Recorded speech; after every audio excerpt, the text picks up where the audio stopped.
Hey, welcome back to another lecture. This lecture is going to be Chapter 18, focusing on our geriatric population that we have in Western North Carolina specifically.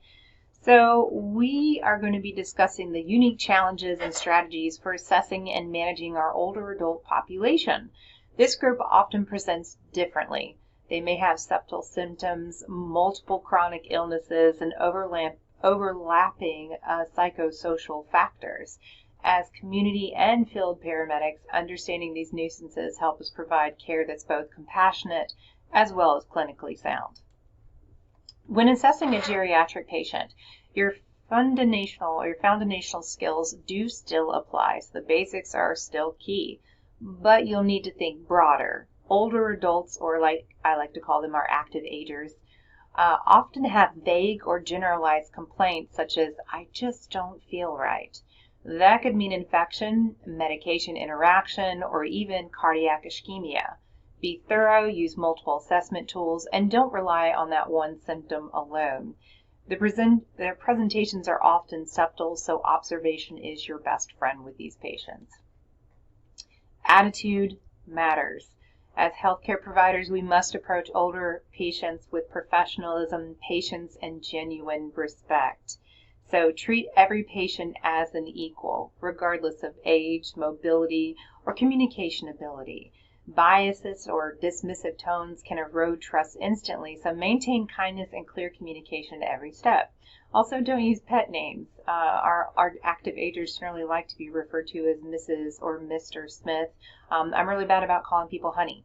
I call everybody honey. Good job, honey. I'll be right with you, honey. And I have offended patients by doing that previously, so keep that in the back of your head as well. Before you begin, take a moment to check yourself. Put yourself in check. Ask, do I have any preconceived notions about the patient's abilities?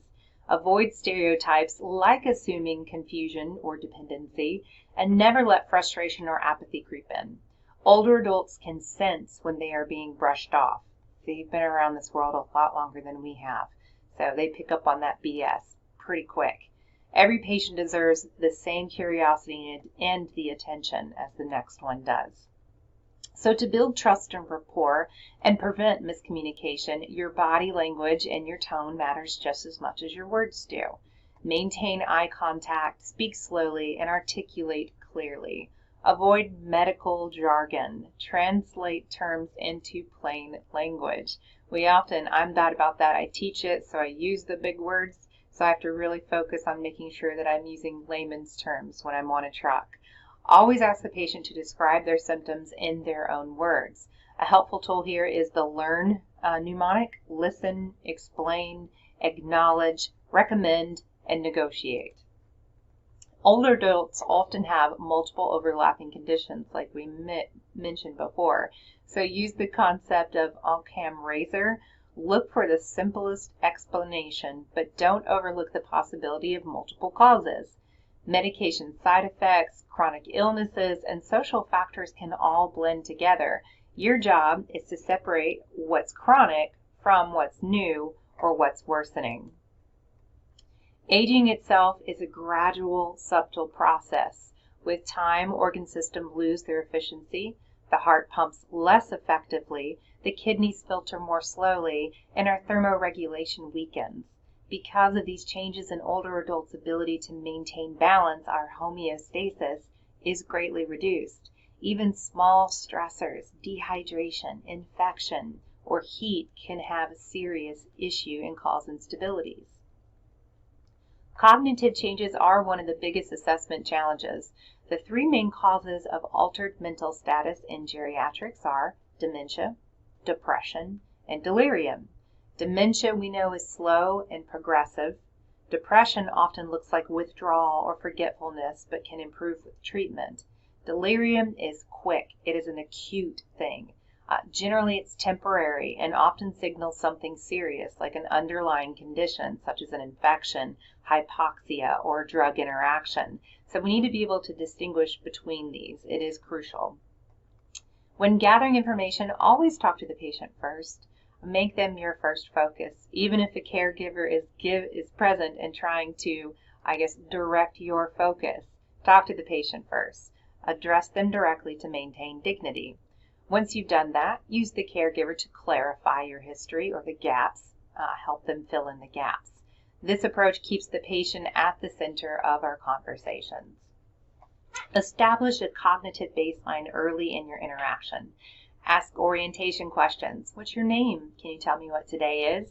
Can you tell me where you are? Can you tell me what's going on today? What events led up to it? Many older adults have undiagnosed cognitive impairments, so always assess their mental status and be on the lookout for small changes with your visits. Remember, confusion is not a normal part of aging. It's a symptom that does require evaluation. When assessing an older adult, plan for a longer encounter. Their history and physical exam requires more detail and patience. What if we hear 45 minutes is what we really do need for a full, thorough patient assessment? So start broad, then narrow down as you learn more about their symptoms and their medical history. The assessment process begins like any other.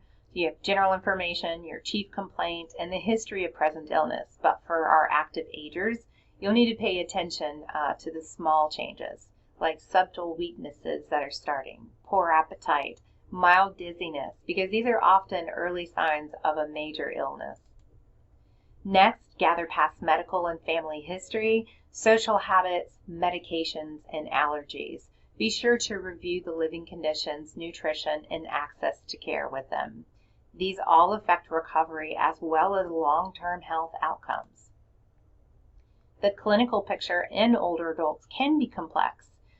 Symptoms like falls, confusion, weight loss may not point to one specific disease. So we're looking for patterns. We're looking for clusters and trends. Often the chief complaint isn't the real issue. It may be a red flag for something deeper. So check the medication bottles. Look at dates, doses, refill patterns. A medication bottle covered in dust or with expired labels might indicate noncompliance or confusion. So these small observations can reveal a lot about the patient's overall function and the support system that they have in place. When taking a history, go beyond symptoms. Ask about their home environment. Is it clean? Is it safe? Do they have food? Learn about their daily activities, dressing habits, bathing, they're managing their finances, and then driving. These details are going to help you understand function as well as their independence. Our medication reviews, as we've been told, is very, very critical. So we're going to list very carefully every prescription, the dose, over-the-counter medications that they are taking, the dose, and any herbal supplements and the dose. Older adults often see multiple specialists, and medication is commonly overlapped. Our polypharmacy folks can have many issues that often get missed by their specialists. So interactions can cause new symptoms that mimic diseases. Observe your surroundings. Is the home organized? Is it cluttered? Is the patient well groomed? Is there a disheveled appearance that might signal depression, dementia, or neglect? Sometimes your eyes will tell you a lot more than your stethoscope and your other diagnostic tools. Use your OPQRST ASPN to structure your questioning. That's your onset, provocation, quality, region, severity, and time, as well as then associated symptoms and your pertinent negatives. So pertinent negatives, once again, are things that you would think would be there if they had a certain condition, but they are not there. Such as if they had thought they were having a heart attack, we ruled out they don't have sweating, they don't have nausea, they don't have chest pain.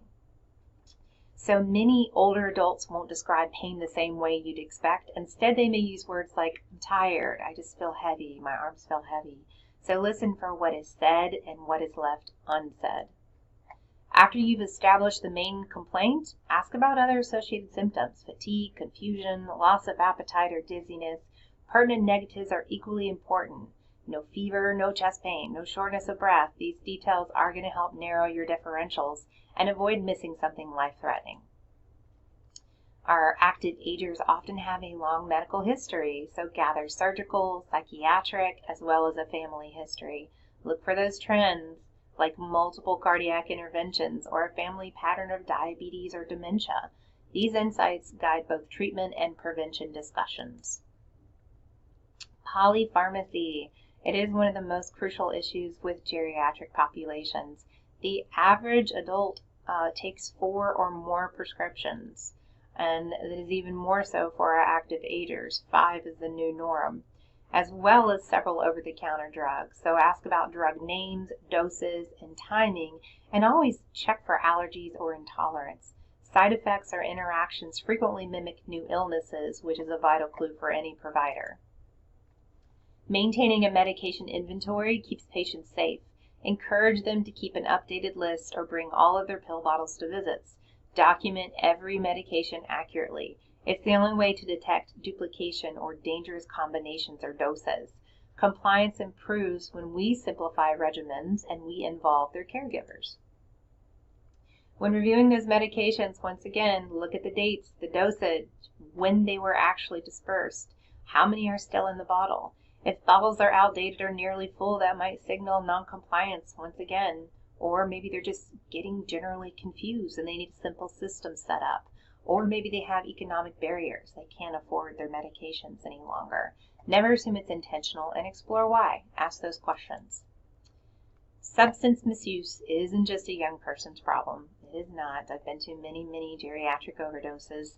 Many older patients self-medicate with alcohol or misuse pain and sleep medications. For example, my granny, when she was in assisted living, she didn't have a prescription for pain meds, but she had prescriptions for Xanax. So she would will and deal her Xanax in order to get some pain meds when she needed them. So keep an eye on that. Watch for subtle clues, slurred speech, unsteady gait, or empty pill bottles. Approach with compassion and confidentiality, and don't judge. When performing the physical exam, rely on the 4 foundational techniques: inspection, palpation, percussion, and auscultation. Move methodically, but be gentle. Skin and joints are definitely fragile. Small findings like mild edema or faint crackles may be a very good clue. Observation tells you as much as the stethoscope does. Look at grooming, hygiene, facial expression, as well as alertness. Changes in appearance or demeanor often signal depression, cognitive decline, or even acute illnesses.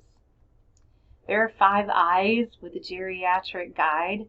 Your thought processes are intellectual impairment, immobility, instability, incontinence, and intragenetic disorders. These represent the 5 main categories of issues that impact function as well as your patient's safety. When you apply the 5 I's, think of how each influences your findings. For example, instability leads to falls, immobility causes pressure sores, and genetic effects may come from medications that they are taking. This framework ensures you never overlook common geriatric syndromes. I don't know where they got this picture, but if this was one of my patients, I would be deeply concerned. So assess the skin for elasticity, jaundice, color, wounds, and bruising. The thin, fragile skin tears easily, so definitely handle gently. Multiple bruises in different healing stages could also indicate abuse or bleeding disorders, or maybe falls that they are not reporting.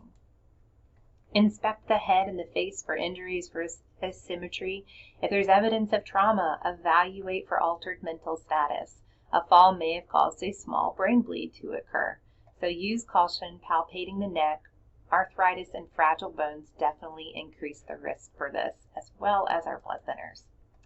Assess the lungs and the heart together. Listen for new murmurs, irregular rhythms, or diminished breath sounds.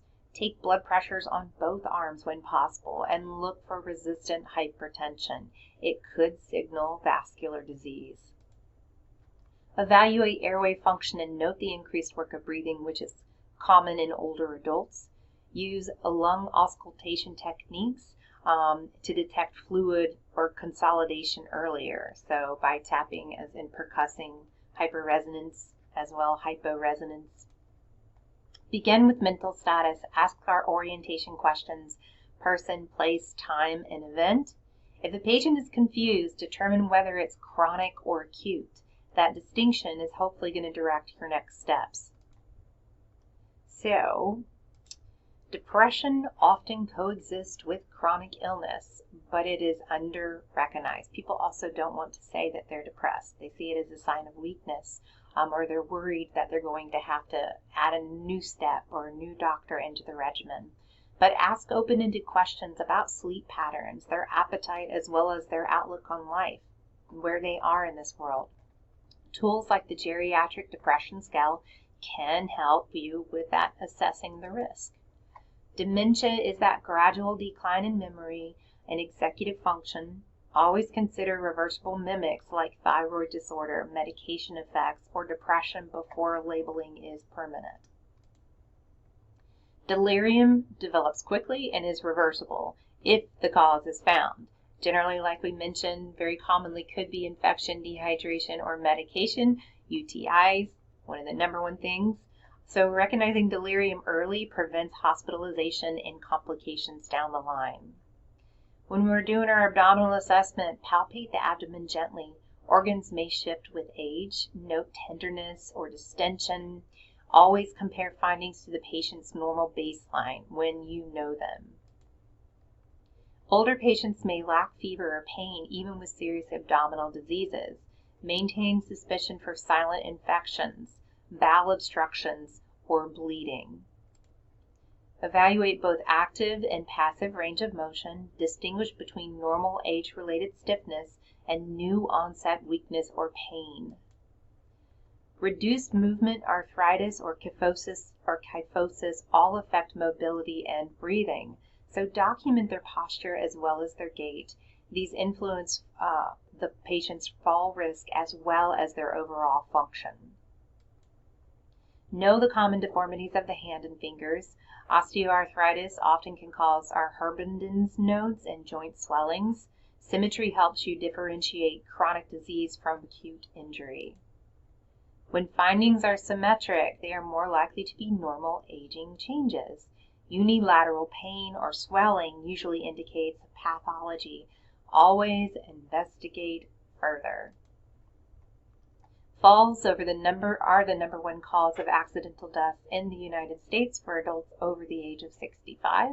Vision decline, muscle weakness, and medication side effects all contribute to this. Treat every fall as a potential medical emergency until proven otherwise. If you suspect trauma, inspect thoroughly, ask clarifying questions, and compare the story to the injury pattern and see if the story stays the same or if the story is changing. It's better to over-investigate than to miss an underlying illness or abuse. Be alert for all forms of elder abuse. That's physical, sexual, neglect, exploitation, emotional, financial, and abandonment. Our role is to identify, document, and report this per state law. We are mandatory reporters, and you may be the only person that does report this. Look for unusual bruising, burns, or injury marks, especially around soft tissue areas like the breast or the genitals. Observe the caregiver's patient interaction. Look for fear or withdrawal. If you see that, that speaks volumes, and document, document, document. The most frequent complaints you'll encounter include shortness of breath, abdominal pain, dizziness, fever, generalized weakness, and GI upset. Each may represent something far more serious, so treat vague symptoms as red flags until ruled out. Excuse me. When an older adult calls 911 or presents in distress, the complaints are often vague sounding and may come out with your dispatch as weakness, fatigue, dizziness, abdominal discomfort, shortness of breath. But these are rarely simple, as we find out. As experienced providers, this is where your clinical sleuthing skills do come in. The complaint of weakness might stem from anemia, dehydration, electrolyte imbalance, or even early sepsis. Dizziness could point towards orthostatic hypotension, medication side effects, dysrhythmias.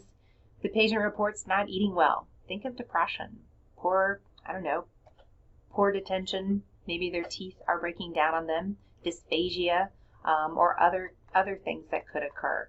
Shortness of breath in an older adult, that could be anything from pneumonia or CHF to a silent myocardial infarction to a pulmonary embolism. In geriatrics, the body doesn't always play by the textbook. Fever may be absent in infection, cold sepsis, we've all heard it. Pain might be muted even with ruptured appendix or an MI. We've probably all transported our geriatric with a femur break that is like, oh, it kind of tickles a little bit.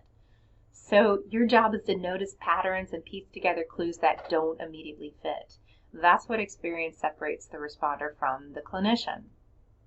Always compare the patient's current state to their baseline. And remember, when something feels off, it usually is. Trust your gut, your spidey sense, and confirm it with the data. All right, in closing, this is our last slide. So in Western North Carolina, our aging population is continuing to grow rapidly. And many of our patients live in the sticks. They are way up there and have limits to healthcare. This means you, the paramedic, community paramedic, are often the first and sometimes the only clinician these patients see regularly. Your assessments, documentation, and early interventions directly impact whether they stay home safely or they end up in crisis care. So when you approach geriatric calls, think holistically. Medically, environmental, emotional, and social factors are all intertwined and interconnected. So look at the whole person, not just the vitals on your monitor. Some exam points to keep in mind: you may have scenarios requiring you to interpret septal presentations, a fall, a new confusion, or feeling tired that leads you to uncover infection or metabolic imbalances. Things like the 5 I's of geriatric, understand your polypharmacy, what it means, and how questions or medication side effects may mimic diseases.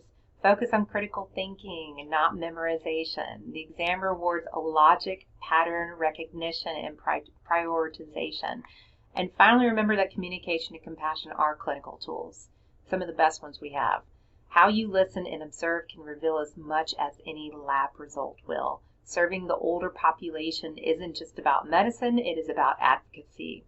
When we combine our empathy, curiosity, and experience, we don't just provide the care, we preserve their dignity, independence, as well as their quality of life. That wraps up your last lecture for this module. I hope you enjoyed it, and as always, stay safe, and please don't hesitate to reach out if you have any questions, concerns, snide remarks, or comments. Y'all take care.